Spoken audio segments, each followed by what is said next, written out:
Model, इकाई कला model 4th number का है। इसके बाद डैश करके लिखना, किसने दिया? रॉबर्टसन। डैश करके लिखना रॉबर्टसन। इकाई कला मॉडल डैश करके क्या लिखोगे? रॉबर्टसन। लिख लिया। फिर डैश करके लिखना अमान्य, ऊपर के जैसे लिखे थे ना वैसे लिखना है। डैश करके लिखना अमान्य, ठीक। एरो लगा के लिख लेना इसी में नेक्स्ट पॉइंट, ये क्या कहता है, एरो लगा के लिखना इसी में। रॉबर्टसन के अनुसार, रॉबर्टसन के अनुसार कोशिका झिल्ली की बाहरी सतह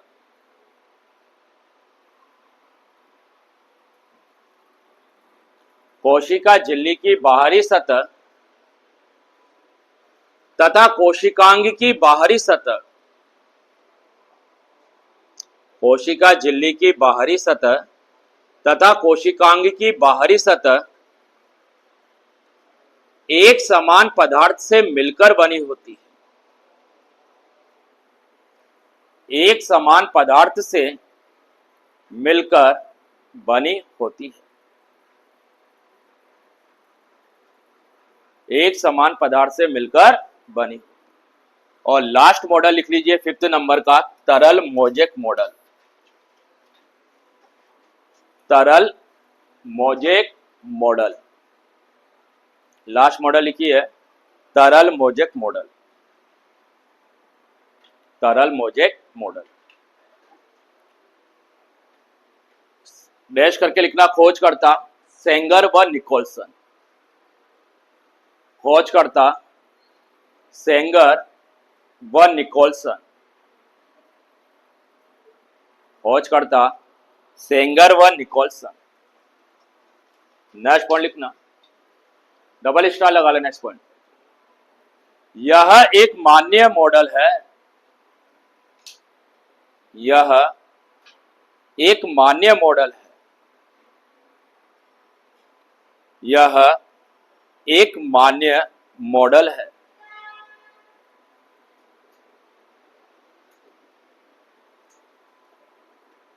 यह एक मान्य मॉडल है, ठीक। तो ये हमने किससे संबंधित मॉडल प्रस्तुत किए? आपके कोशिका झिल्ली से संबंधित।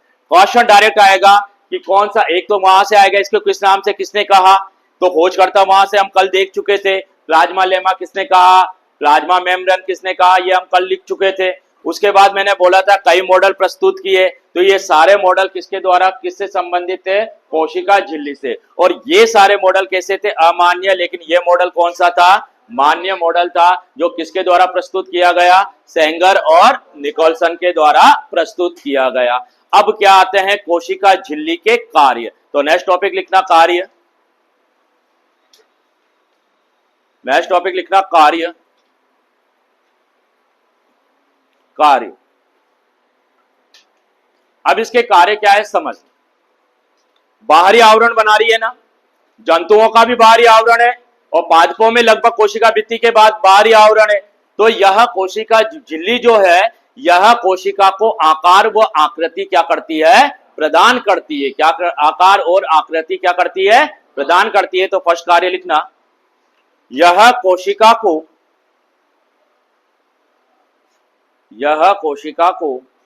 आकार व आकृति प्रदान करती है। यह कोशिका को आकार व आकृति प्रदान करती है।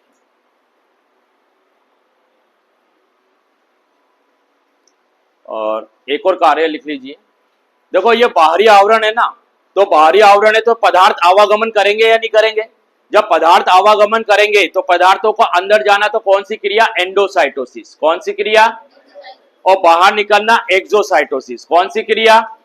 तो पदार्थों का अंदर जाना और बाहर निकलना, ये दोनों क्रिया को एक शब्द में यूज करें तो ये बोल सकते हैं पदार्थों का परिवहन। यूज कर सकते हैं इसके लिए। तो कोशिका झिल्ली का एक कार्य क्या हो गया कि ये पदार्थों का परिवहन में सहायक होती है। तो नेक्स्ट कार्य लिखना, यह पदार्थों के यह पदार्थों के परिवहन में सहायक होती है। यह पदार्थों के परिवहन में सहायक होती है। मेरी बात समझने में आ गई सबको?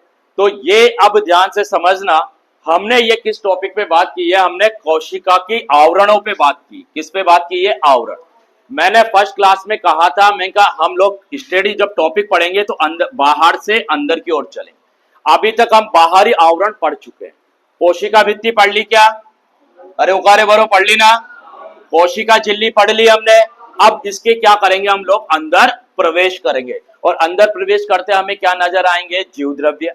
और जीव द्रव्य में लगभग मैंने कल भी बोला था कि 9 से 10 क्या पढ़ेंगे हम लोग? कोशिकांग पढ़ेंगे। एक एक कोशिकांग को डिटेल में पढ़ेंगे और क्वेश्चन बेस्ड पढ़ेंगे कि कौन से क्वेश्चन से किस तरीके से, टॉपिक से कौन सा क्वेश्चन बनता है।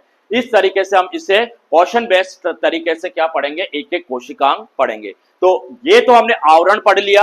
अब इन आवरणों से घिरा हुआ पदार्थ क्या कहलाएगा? जीव द्रव्य। क्या कहलाएगा? और जीव द्रव्य में क्या पाए जाएंगे?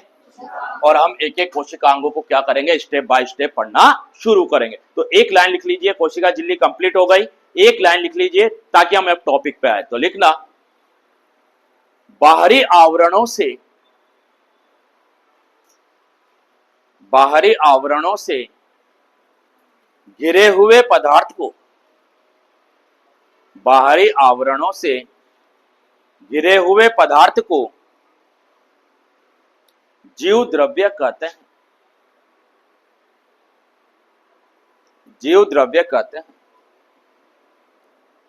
जिसमें कई कोशिकांग उपस्थित होते हैं। जिसमें कई कोशिकांग उपस्थित होते हैं। कई कोशिकांग उपस्थित होते हैं जो निम्न प्रकार है। जो निम्न प्रकार है। और अब आराम से बोर्ड पे दें, जो निम्न प्रकार है। देखो, पहला हम लोग कोशिकांग उठा रहे हैं। पहला नंबर जो आता है यह है माइटोकॉन्ड्रिया। क्या नाम है इसका? माइटोकॉन्ड्रिया। समझो, फिर लिखने का काम रहेगा। माइटोकॉन्ड्रिया। माइटोकॉन्ड्रिया की बात करें तो इसको हिंदी में बोलते हैं सूत्रकणिका। क्या नाम देते हैं इसको हिंदी में? सूत्रकणिका। ये हमारा टॉपिक रहेगा, माइटोकॉन्ड्रिया यानी कि सूत्रकणिका। सबसे पहले अगर हम बात करें, topic to topic, question based topic पढ़ेंगे हम लोग। तो सबसे पहले अगर हम बात करें तो इसके किसके बारे में बात करते हैं? खोजकर्ता के बारे में, वैज्ञानिकों का देखते हैं। खोजकर्ता, तो इसको खोजा किसने? तो इसको खोजने वाला वैज्ञानिक था आल्टमान। कौन था? आल्टमान। उसके बाद अगर पूछ ले कि सर्वप्रथम देखा,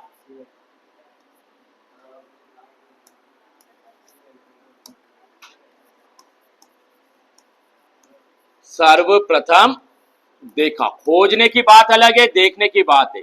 तो सबसे पहले इसको देखने वाला वैज्ञानिक था कोलिकर। कौन था? कोलिकर। तो सबसे पहले देखा किसने इसको? कोलिकर। खोजा किसने? और कोई पूछ ले सर्वप्रथम नाम दिया, नाम दिया। तो सर्वप्रथम नाम किसने दिया? तो तुम्हारा फेवरेट नाम आ गया, सी बेंडा। किसने दिया? सी बेंडा ने। यानी कि खोजा अलग वैज्ञानिक ने, देखा अलग वैज्ञानिक ने, और नाम अलग वैज्ञानिक ने दिया। तो खोजा तो अल्टमान ने था, देखा कोलिकर ने था, और नाम किसने दिया इसको? सी बेंडा ने नाम दिया। एक वैज्ञानिक और आया, फ्लेमिंग। और फ्लेमिंग नामक वैज्ञानिक ने इसको एक नाम दे दिया, इसको क्या कहा? फीला। क्या कहा इसको? फीला। तो ये तो हम क्या पढ़ा हमने? वैज्ञानिकों का बारे में पढ़ा, खोजकर्ता के बारे में। हम टॉपिक टू टॉपिक, मैंने फिर कह रहा हूं, क्वेश्चन बेस्ड टॉपिक पढ़ेंगे हम लोग कि क्वेश्चन कहां से पूछे जाते हैं। क्रैश कोर्स में हमें रामायण नहीं पढ़नी है, हमें वो देखना है क्वेश्चन कहां से बनते हैं। तो माइटोकॉन्ड्रिया की खोजकर्ता देख लिए। खोजा किसने इसे?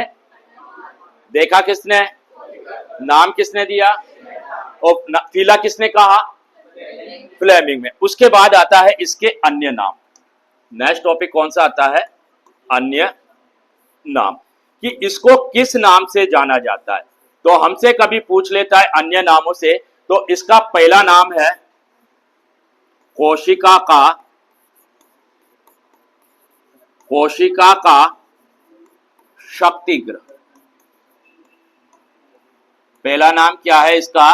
कोशिका का शक्तिग्रह। क्यों? क्योंकि यह ऊर्जा का निर्माण करता है। ऊर्जा का निर्माण किस रूप में करता है? एटीपी के रूप में। तो इसका नाम एक और हो गया कोशिका का, सेम नाम है वैसे तो, कोशिका का पावर हाउस।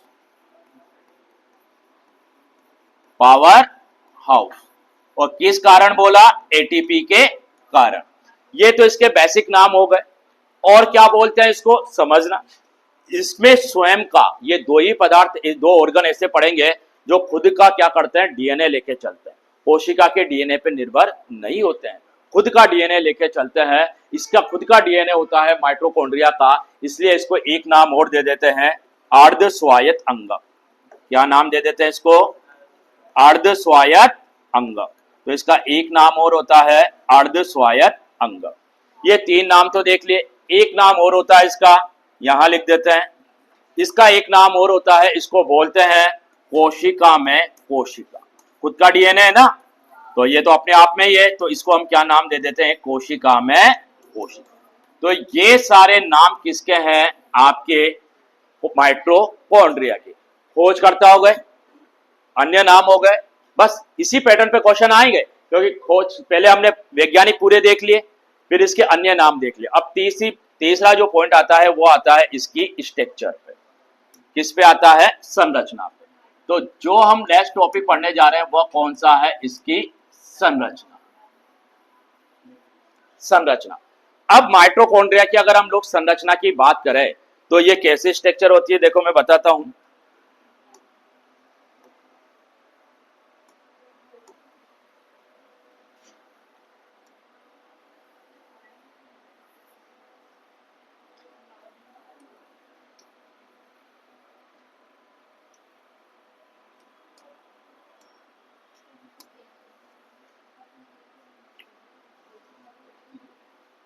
चलो यहां बना लेते हैं।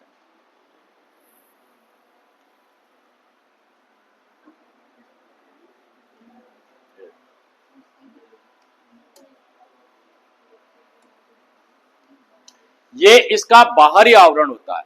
बाहरी आवरण को हम बोलते हैं बाह्य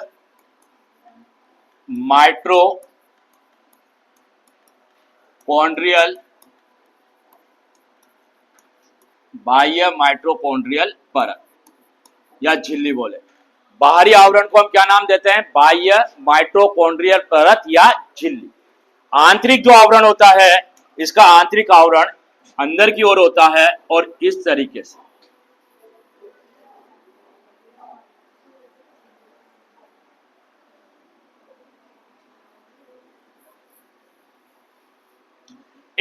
से घुमा होता है। तो आंतरिक आवरण को बोलते हैं अंतः माइटोकॉन्ड्रियल परत। क्या बोलते हैं? अंतः माइटोकॉन्ड्रियल परत। बाहरी आवरण हो गया, यानी कि से एक सिद्ध हो गया कि ये कितने झिल्ली युक्त कोशिकांग है। अरे उकारे वरो कितनी? बाहरी झिल्ली को, आंतरिक झिल्ली को, इनके मध्य रिक्त स्थान है क्या? ये देखो, इसको हम बोलते हैं पेरी माइटोकॉन्ड्रियल अवकाश। क्या नाम देते हैं?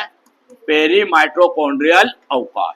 तो बाहरी झिल्ली को बाह्य माइटोकॉन्ड्रियल, आंतरिक झिल्ली को अंतः माइटोकॉन्ड्रियल, और बीच में जो रिक्त स्थान होता है उसको क्या नाम देते हैं? पेरी माइटोकॉन्ड्रियल अवकाश।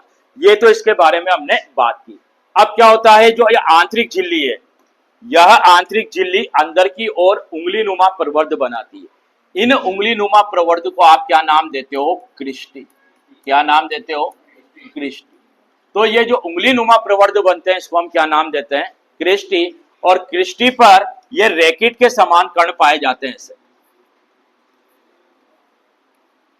क्रिस्टी पर क्या पाए जाते हैं? रैकेट के समान कण पाए जाते हैं। और रैकेट के समान इन कणों को आप नाम देते हो F1 कण, या फिर क्या नाम देते हो? ऑक्सीसोम। क्या नाम देते हो इनको? F1 कण या ऑक्सीसोम। एक बार क्वेश्चन आ गया, पेपर में पूछ लिया गया, अंदर से पूछ लिया गया कि F1 कण के खोजकर्ता कौन? जबकि हम तो माइटोकॉन्ड्रिया पढ़ रहे थे, लेकिन इसके खोजकर्ता पूछ ले तो इसके खोजकर्ता थे फर्नांडिज मोरान। कौन थे इसके खोजकर्ता? फर्नांडिज मोरान। तो फर्नांडिज मोरान ने किसके बारे में बताया? F1 कण के बारे में बताया। और एक और चीज इसमें एक्स्ट्रा याद रख लेना, इसमें कौन सा चक्र चलता है? ETS चक्र। कौन सा चक्र चलता है? ETS चक्र। तो F1 कण कैसे होते हैं? ये उंगली के समान जो रैकेट वो होते हैं, उंगली के समान प्रवर्ध, इन्हें हम क्या नाम देते हैं? क्रिस्टी। और क्रिस्टी पर रैकेट के समान कण पाए जाते हैं जिन्हें हम क्या नाम देते हैं? F1 कण। उसके बाद और अंदर चलते हैं। इसके अंदर जो पदार्थ भरा रहता है, इस पदार्थ को हम क्या नाम देते हैं? मैट्रिक्स।